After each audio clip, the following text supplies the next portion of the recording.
Bonjour à tous chers abonnés, j'espère que tout le monde va bien. On est là pour le pronostic du Quintet de demain qui sera à Vincennes en nocturne. On va pas faire l'arrivée d'aujourd'hui car la course est à 20 h. Donc demain on s'en va à Vincennes. Avant ça on va faire l'arrivée d'hier par contre.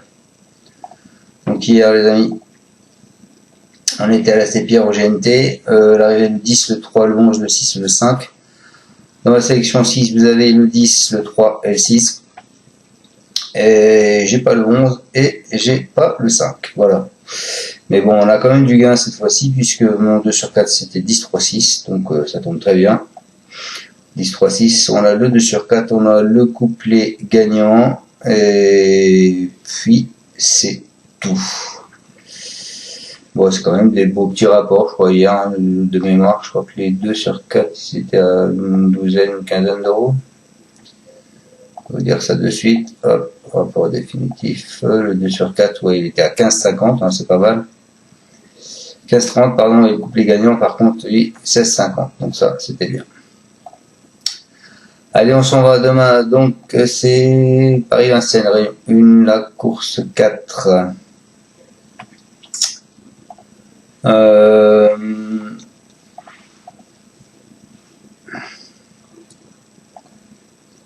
Donc c'est le prix Rodop, c'est de l'athlée 2700 mètres, 16 partants, 59 000 euros d'allocation, c'est une corde à gauche. Personne n'a mis d'emoji vert, par contre vous avez un emoji rouge, c'est gamin normand. Voilà. Allez, on part avec ma section. Moi je pars avec le 9, full cash de pad. Après un bon début d'année avec des victoires à Cordemais et au Croisé-la-Roche, c'est un élève de Mathias Monaco. Il s'est ensuite montré fautif à Lignery. C'est un cheval qui est dur à l'effort. Il va retrouver Eric Raffin, le dernier à avoir mené au succès. Et même s'il ne s'est encore jamais illustré à Vincennes, il pourrait bien mettre tout le monde d'accord. Ensuite, je vous ai mis le 16, à la limite du recul de gain. C'est Fergie Island. Et après plusieurs échecs, cet élève de Bruno Chanona a pris une excellente 3e place le 30 avril à Laval, juste derrière le 6 ans de qualité. Elle a depuis confirmé ses bonnes dispositions du moment en se classant 2e sur 2100 mètres. Ici même, elle est bien engagée au plafond des gains. Elle devrait lutter pour les premières places. Ensuite, je suis pas original puisque je lui ai mis le 8, Gédéon d'RP. Il est présent vainqueur d'une course à réclamer sur ce parcours en avril. C'est un représentant de l'écurie de Kopman. Il a depuis confirmé en s'imposant très facilement le 30 mai, notamment devant Great Croc le 1. Il a certainement été préparé avec soin pour cet engagement. Il s'avance logiquement comme un sérieux candidat à la victoire. Après ce 8, je vous ai mis Great Croc, le 1. Le 30 mai sur 2850 mètres, c'est un pensionnaire de Dominique Locneux. Il s'est très bien comporté. Il s'est classé 2e de Gédéon d'RP le 8. Il a depuis confirmé sa forme en terminant 4e de Quintet le 6 juin sur 2100 mètres, tout en étant resté ferré. Il est régulier et il a son mot à dire pour les places à l'issue d'un beau parcours.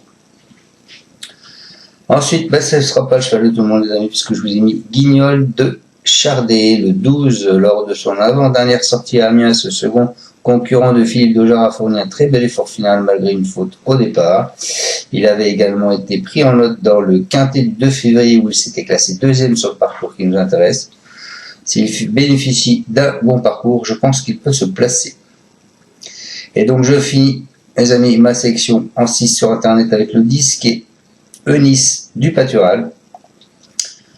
À Salon de Provence, cet élève de Jackie Julien s'est plaisamment imposé devant Hibernato qui a depuis aligné 3 victoires consécutives. Et Galopin des Champs, 3e du Quintet le 2 juin, il a certes un peu déçu par la suite, mais il retrouve Mathieu Abrivard pour l'occasion. Il mérite un certain crédit, à ne surtout pas sous-estimer. Voilà, donc je vous répète ma sélection en tête, je vous ai mis le 9, Full Cash Pad. Ensuite, je vous ai mis le 16, Fergie Island. Ensuite, le 8, Gédéon d'RP. Ensuite, le 1, Great Croc. Ensuite, le 12, Guignol de Chardet. Et je finis avec le 10, Eunice du Pâtural. Voilà, j'ai beaucoup hésité parce qu'il a quand même 11 ans, Eunice du Pâtural. Donc voilà, après il y a mes 2 autres chevaux pour mes abonnés qui sont pas mal aussi. Allez, on va juste faire le passé de la course en 2024. L'arrivée c'était le 15, le 9, le 11, le 12 et le 16. Alors c'était des 9 ans et 8 ans. Les rapports 17 contre 1, 3, 4, 25, 7, 50 et 17. Le tiers quinté off faisait 6 400 €. Il y a 2 ans, en 2023, c'était pas support quinté, mais les codes c'était 1,4, 11, 42, 8, 25 et 46. Donc vous aviez 2 grosses codes quand même. Donc pourquoi pas une petite surprise. Les favoris de la presse, le 13, le 3, le 8, le 9, le 16, le 6, le 1, le 10, le 15, le 7, le 12, le 2, le 11 et le 5.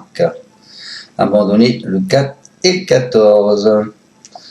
Voilà, j'espère vous avoir bien pronostiqué ce quintet. Je vous dis à demain pour le résultat du quintet et le pronostic du quintet de samedi qui sera à Compiègne en plat. Ciao à tous et merci monsieur. Ciao ciao.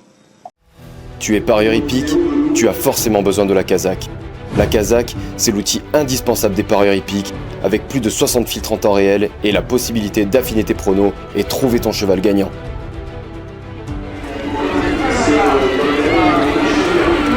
La Kazakh, l'outil indispensable des parieurs hippiques et des passionnés.